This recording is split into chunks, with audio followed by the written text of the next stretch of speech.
दिशा. जुना शाळेचा काळ. लहानपणी नीरजाच्या हातात सतत रंग असायचे, पण तिला घरी कधीच पाठिंबा नव्हता. सगळे म्हणायचे, हे चित्र रंगवून काय होणार. देशमुख सरच होते एकटे, जे म्हणाले, तुझ्या रंगात भविष्य आहे. हे शाळेपुरतं नाही, आयुष्यभर पुरेल.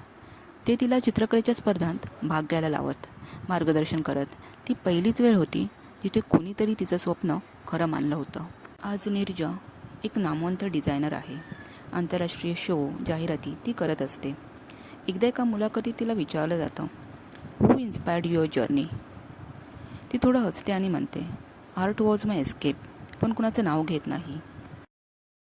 एका आर्ट गॅलरीत तिला एक जुनं चित्र दिसतं.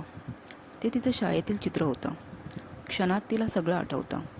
सरांचे शब्द, त्यांनी दिलेला आत्मविश्वास, पण स्वतः मात्र कधीच तिच्या यशाच्या झगमगाटात दिसले नाही. ती सरांना शोधते. एका लहान गावात, एका जुन्या घरात ते अजूनही मुलांना शिकवत असतात, कोणतीही फी न घेता.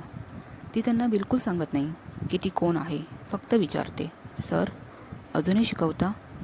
ते म्हणतात, हो. कोणीतरी शिकवलेलं पुढे नेणं हाच खरा शिष्यधर्म. दुसऱ्या दिवशी त्या गावात एक लहान आर्ट स्टुडिओ उघडतो, देशमुख आर्ट फाउंडेशन. सरांना समजतं ही नीरजाचीच कृती आहे. ती शेवटी म्हणते, सर तुम्ही मला दिशा दिलीत, मी आता त्या दिशेवर प्रकाश टाकते. शिकवण हे केवळ ज्ञान देणं नसतं, ते इतरांच्या स्वप्नांना दिशा देणं असतं.